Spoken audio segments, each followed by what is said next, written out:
So the third episode of Violet Evergarden has officially come out, and if you're following the standard rule of anime, then most likely this episode will determine if you're going to continue watching or if you're going to drop said series. Now, with 3 episodes in, we kind of have a good grasp on what to probably expect from this series, and if it's going to be something to our liking, or if it's going to be something that's just going to disappoint us, and we should drop. And so, I think that this is really going to be that type of episode that decides who will continue and who will not.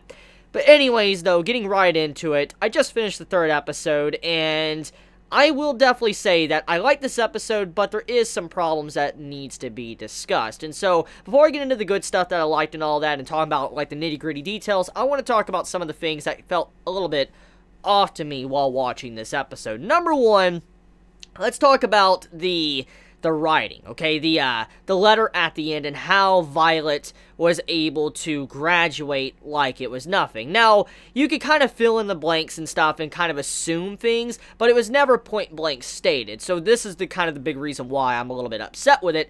Basically, Violet, she graduates at the end of the episode, and everything we saw throughout the episode, she was a complete failure. Well, she wasn't a complete failure. She was good at everything else besides having empathy and showcasing emotion in her letters that she wrote, because it looked more like a mission report than anything else. And so that's what caused her not to be able to be a doll in the first place, is because she failed at that. She couldn't, you know, actually get the emotions from someone and then write it into a letter. She just wrote it like a blank report, like you would do if you're a part of a business and you're writing a report on something, like a mission statement. That's what it is. And so she failed. That caused it to where she didn't graduate at all and was able to become an official doll and get her like little seal of approval. She didn't get that. And it was because of that reason as to why. But that's the thing, though. From everything that we saw in the episode, from the pacing and all of that, it looked like the class only took maybe a day or two. Like, they were only taking classes for a day or two, and then they all graduated. And like I said, you can fill in the blanks, you can assume things, or maybe the light novel original part, you know, or the original series, like the original content, maybe it explained this better. But looking at it from the anime standpoint, there was some obvious issues with the explanation on the time frame of this episode, because you could assume maybe months or maybe like almost a year passed with the class and all that. But even then, though, it wasn't stated. It looked like 2 days passed. Everybody graduated. You know, it looked like, you know, Violet, she was doing good in everything else besides letters, and then she failed. And so I'm like, really? You're just going to graduate everybody in, like, 2 days or whatever? When you were talking about how this school needs to keep its reputation, how they're the best of the best and all that. I'm like, usually if you're trying to become best of the best, it doesn't take like a day or two. And I'm like, what? So that's what really kind of threw me for a loop. And then how Violet was kind of able to graduate at the end. Now, like I said, I can assume things, but even then, though, the way she was just able to come around and basically graduate like it was nothing, I'm like, really? Like, really? That was very easy and simple. So I just want to point that out. That was one of my big issues with the episode. It doesn't overall ruin the episode for me. It's just something that bugged me because of just the way it was written, or at least the anime showed it. Now, like I said, the original source might have showed it better. I have no idea. But from my first impressions of this episode, it could have been handled a little bit better in my opinion.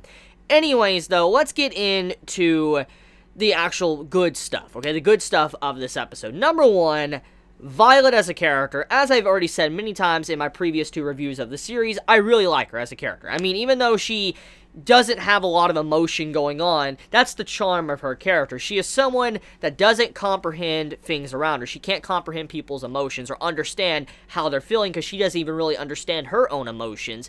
And it makes for a very fascinating main character, especially when she's trying to come to terms with learning certain emotions or how to feel about certain things. And we could see many examples throughout this episode that she's not a dumb person. She is not someone that doesn't pay attention. She's not, you know, like an airhead. She's not someone that doesn't pay attention to people. It's just she doesn't really know how to feel or how to show emotions or comprehend other people's emotions. Example is in this episode, actually, a very good example, is when Violet, she actually tells her friend that she met in the class, the one with the red hair, she's like, I remember your introduction. I remember your name, your introduction, where you came from, and that's very impressive, because let's be real here. When you're, you know, going into class for the first time or going somewhere in, you know, real life or whatever, usually when you have a bunch of people introducing themselves, you're probably not going to remember it like that. You're not going to instantly remember it. I mean, that's just how people are. I mean, if you can, you know, +1 to you. I mean, you're doing a good job. But I mean, most of the time, people can't really remember people's names or like their origin or the entirety of it. And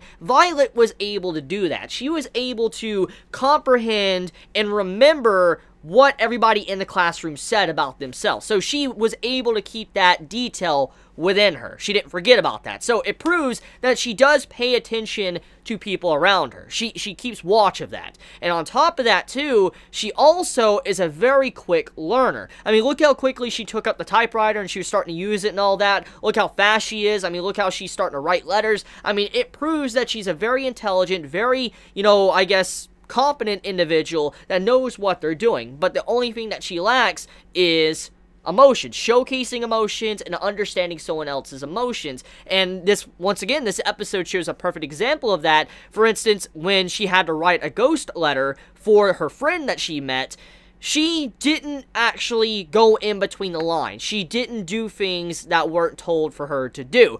For instance, all her life, as we know, she's been in the military. She's been, you know, going on a battlefield to battlefield and all that. And so she never really had a natural and normal life. And as we see many times through examples, is that she has to be told to do something. For instance, she doesn't eat properly. She has to be told to eat for her to really even eat. She has to be told to, you know, be at ease or, you know, sit down or whatever, because that's just how she was trained. That's how she was raised as a person.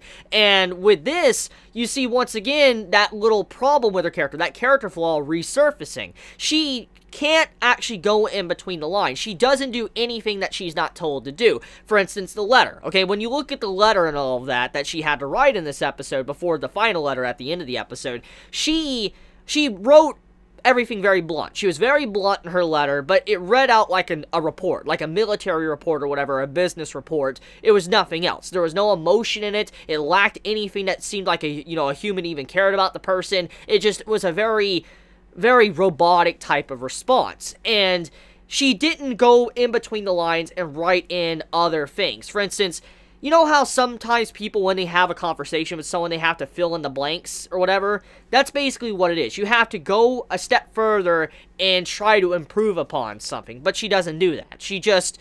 She likes to follow people what they say, listen to what they say or tell her to do, and that's it. She doesn't go the extra mile. So I find that detail very cool. I actually really enjoy that. It makes her a very fascinating character, and I do want to see more about her in the future. She's able to overcome this issue and better herself when she is making progress, especially with the end of the episode when we see her actually write a very simple and short letter. Now, like I said earlier on in this video, I had a little bit of a problem with that, how she was able to graduate like it was nothing, but at the same time, though, I do understand the message of that scene.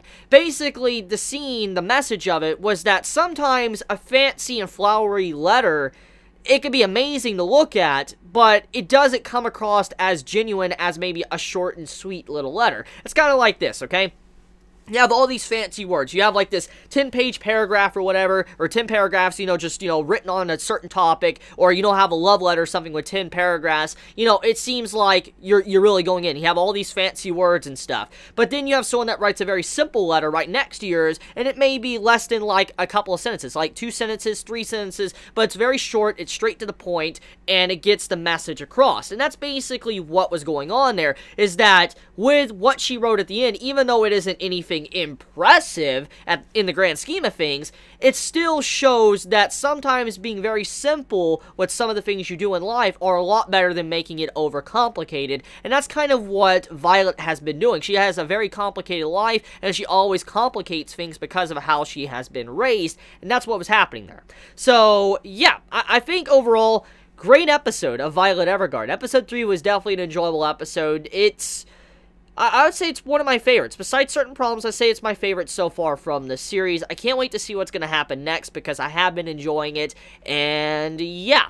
So let me know your thoughts in the comments below. How do you all feel about the 3rd episode of Violet Evergarden? Did you enjoy it? Did you hate it? I mean, are you going to drop it? Are you going to continue watching it? How do you feel about the series overall? And original source readers, how is the series stacking up? How is, you know, the content I'm assuming, you know, KyoAni is adding in? Is it following the original source properly? Are they adding in a little bit extra details to expand upon the main content? Please be honest in the comments below. And so with that being said, I love you guys. I hope all of you have a very, very, very wonderful day or night, wherever you live. If you enjoy my content, please subscribe. If you like this video, please leave a like. And if you want to get notified for whenever I upload a video, please click the bell icon down below next to the subscribe button. So love you guys. Please be safe.